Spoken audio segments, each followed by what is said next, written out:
and wish them Godspeed for the next 40 laps here in the 9th annual Cabin Fever 40. It's the Schaefer Oil Ironman Championship Super Late Model Series here at Boyd Speedway. Race fans, here they are.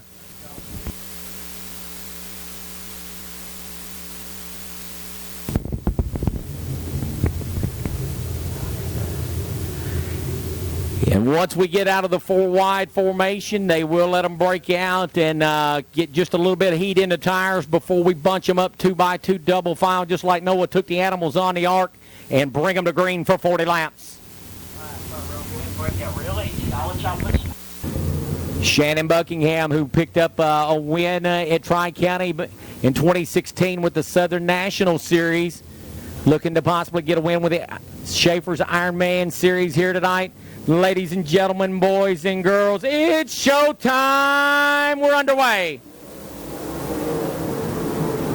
Into turn number 1, Ogle and Buckingham battle for the lead. Billy Ogle Jr. comes out of there with the top spot. Shanon Buckingham going to be in the second position here in the opening lap of this one. Ogle will lead them through on lap number 1. David Brannon up to third. John Ownbey battling with Derek Ellis. That's for the 4th spot. And we got a caution. Caution is out. 3 cars tangle here exiting turn number 4.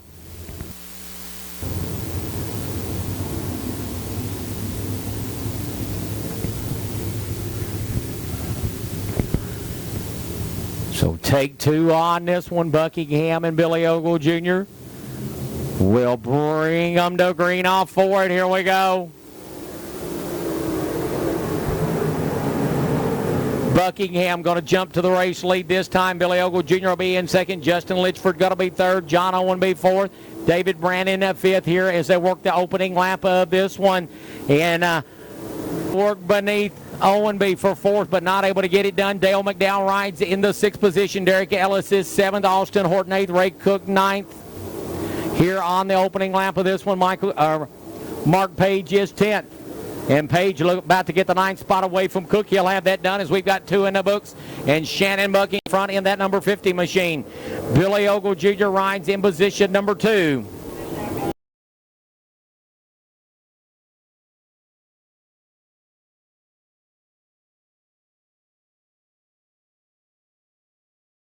And we got 3 cars tangled down in turn number 2. Caution flag is out. Official, he'll bring them back to green flag. Billy Ogle Jr., Justin Litchford, John Ownbey, and David Brannon in tow. Bring them back to green, and here we go. Buckingham with a great launch off that start. Put several car lengths on Billy Ogle Jr. here on the opening lap of this restart to put lap number 3 up on the board. Ogle Jr. in second, Litchford third. Ownbey in position number 4 with Brannon in position number 5. Yes, Buckingham looking good out in front, and we got a car spun down in the center of turn 1 and 2, and that is Mike McConnell's 119 machine around in the center. In Southern Nationals competition, trying to get 2017 underway with a victory, and he'll bring them back to green. Here we go. Buckingham working down the back straightaway once again with a good start. Pulls away from Billy Ogle Jr., who holds down the second position. Justin Litchford will remain in third. John Ownbey rides in the 4th position with David Brannon in 5th. Dale McDowell 6th. Derek Ellis 7th. Austin Horton 8th. Mark Page 9th. Ray Cook sets in the 10th spot. Yes, everyone trying to stay in that sweet spot right around the bottom of the racing surface. That is the preferred line through the corners right now. Nobody wanting to jump off the move. Yeah, and again, we stay green when we get into traffic. It's going to be interesting to see how things are going to play out up front. As Buckingham in the 50 and the 201 of Billy Ogle Jr. trying to put some distance on the 3rd place car of Justin Litchford, the number 4 machine. Young man who turned a lot of heads with his time trial effort here this afternoon. Put that car into the lock-in, starting in the top 5, and he sets in 3rd right now with 8 late laps in the books. 5th of the way home, 8 down, 32 to go. Yeah, and we stay green. We got 2 cars tangled up in turn 3 and 4, and that's going to bring out the caution flag. Looks like the 119 of Mike McConnell and the J8 of Jadon Frame have tangled down in turn number 4. 8 laps officially in the books. 32 remain. Green's back out from Wesley Womack, and here we go.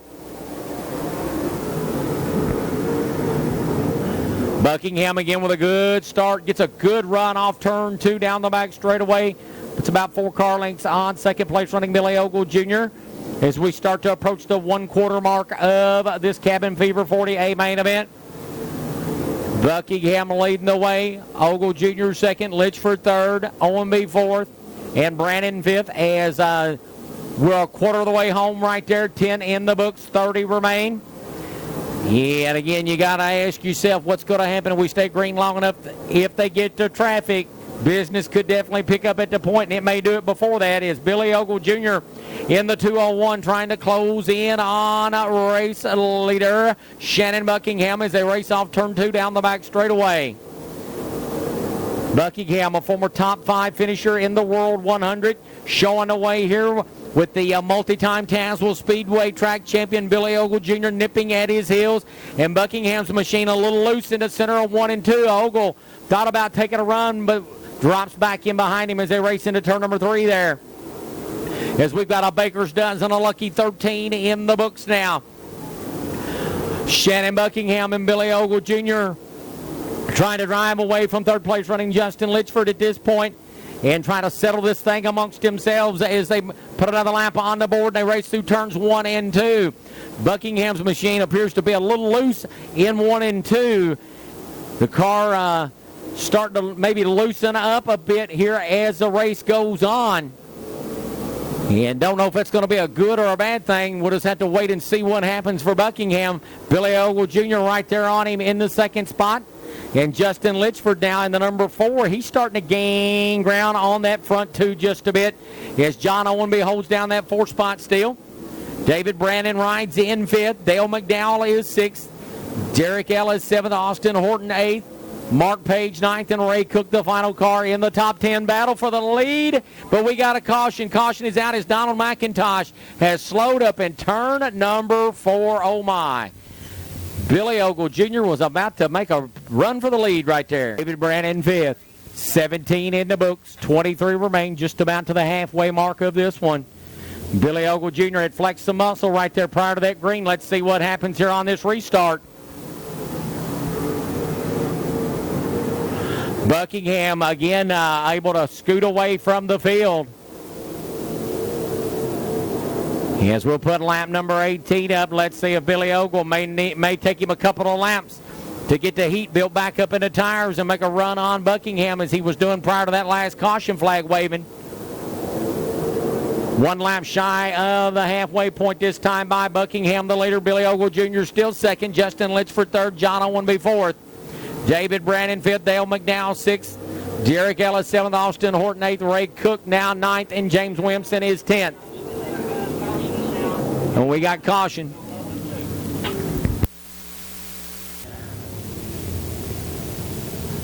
And eyes on them as they'll pull the trigger off to number 4. And here we go.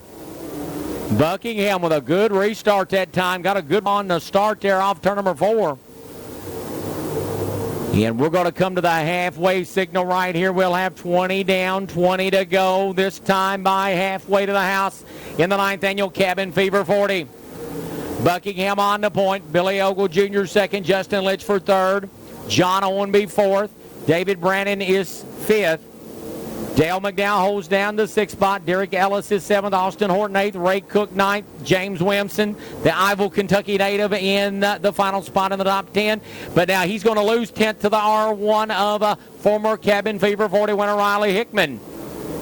And he'll lose 11th to Shane Tankersley. Drop Williamson back to 12th. As Billy Ogle Jr. starting to make a move here on Shanon Buckingham up in front and possibly get a run on the leader. Buckingham real good off turn number 4 that time. Yeah, and Ogle, though, he's better off turn 2. Ogle trying to look to the inside, but he'll fall back in line. Continuing to turn laps just a tick quicker than the leader at this point. Buckingham and Ogle once again trying to get away from third place running Justin Litchford and try to settle this thing amongst themselves as there'll be 15 to go this time by at the line. 15 to go for Shanon Buckingham.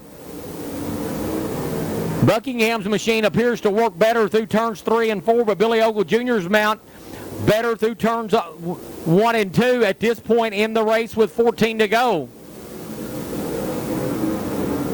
Buckingham, whose car has loosened up a bit since the beginning of the race. You see him sliding them back tires just a bit. You got to wonder, will the rubber hold up? Is he abusing his tires a bit as Billy Ogle Jr. once again closed it in on Buckingham? He'll look beneath him off turn 2. They're side by side for the lead down into turn number 3. But Buckingham will close the door on Ogle as they work off turn number 4 with 12 to go.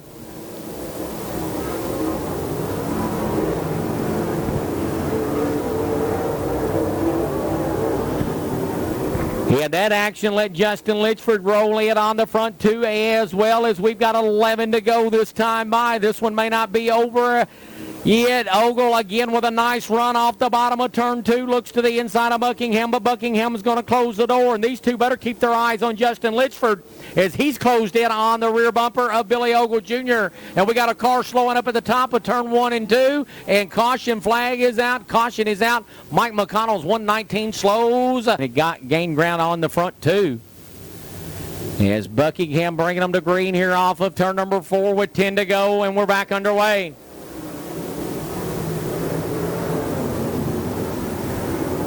Buckingham leads them down the back straightaway once again. Billy Ogle Jr. still second. Justin Litchford third. John Ownbey fourth. David Brannon is fifth as we've got 9 to go. Buckingham and Ogle putting a little distance now between themselves and the 4 of Justin Litchford. It's getting about time to put your cards on the table as we're 4/5 of the way home. 32 of the 40 scheduled laps in the books, 8 remaining. And Buckingham starting to push his machine just a little bit harder here in the later going and try to scoot away from Billy Ogle Jr. With less than 7 to go now. Buckingham keeping Ogle Jr. at bay. And at this point on the transponders, Buckingham's machine is faster. You got to wonder, maybe he was saving a little bit here for the end of the race. As these two start to put a distance once again between himself and third place Litchford, as we'll have 5 to go this time by at the line. Buckingham and Billy Ogle Jr. going to try to settle the issue amongst themselves. As they work down the back straightaway and into turn number 3, there'll be 4 laps to go this time by off turn number 4, 4 to go, and we got caution out. Caution is out. Can Buckingham keep Billy Ogle Jr. behind him for the final few laps of this one? We'll see here off turn number 4, and here we go.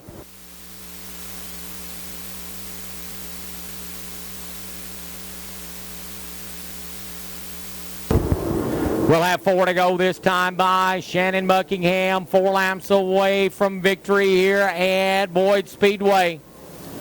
Working off turn number 2 down the back straightaway. Billy Ogle Jr. doing everything he can to get a run on Buckingham, but not able to do it at this point, as we'll have 3 to go this time. 3 to go for the race leader, Shanon Buckingham.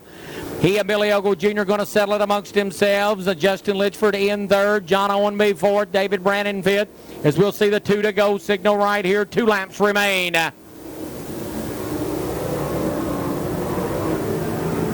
Shanon Buckingham driving down the back straightaway for the next to last time. He'll work off turn number 4 to the white flag from Wesley Womack. 1 lap to settle it in the 9th annual Cabin Fever 40. Off turn 2, your leader works for the final time. Billy Ogle Jr. going to try to make one more run at him into 3, but to no avail.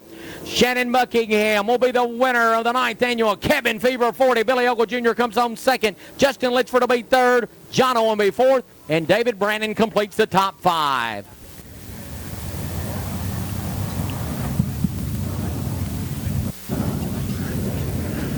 And gentlemen getting the safety equipment off. And he's about to climb out of the car. Race fans, and let him know you appreciate him. Out of Morristown, Tennessee, winner of the Schaefer Ironman Championship Super Late Model Series 9th Annual Cabin Fever 40, it's Shanon Buckingham. Young man, congratulations. First thing I got to ask you, that caution come out on lap 17, is it one of them deals that it's sometimes better to be lucky than good? Because Ogle had a good run on you right there and looked like he may be going to sneak by you for the lead, but the caution came out. He had been up on the stopwatch, on the transponders, he'd been anywhere between 0.15 and 0.2 of a second faster than you prior to that.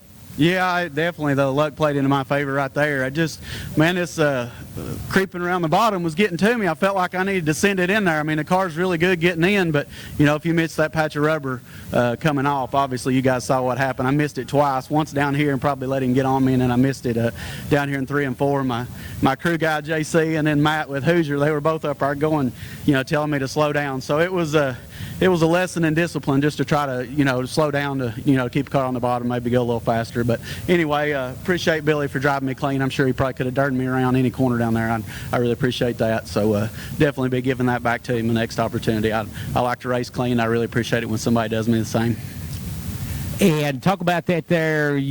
One of them deals, you kind of had to slow down to get faster, because when we was announcing the race there, we noticed it looked like the car might have been loosening up on you a little bit. Was that a combination of maybe you overdriving the corner on entry there just a little bit, and then you finally kind of got settled down? Because the last 10 laps on the stopwatch, you were faster than second place at that point. Yeah, definitely. For the first 4 or 5 laps, the car was great. I felt like I could push, and then it got to a point where it started giving up on me. And, I didn't know if I was missing my marks a little bit. First race of the season, we've been off 2 or 3 months. So I didn't know if I was missing my marks, and to make up for that, I just started pushing harder. And I think the tires probably were overheated maybe just a little and getting a little bit greasy. So, definitely caution came out at the perfect time, let me regroup and attack it at a different direction and slow down. And I think, I don't think we ever did pull out on him, but I think we definitely got more consistent. So, yeah, definitely happy to be lucky tonight.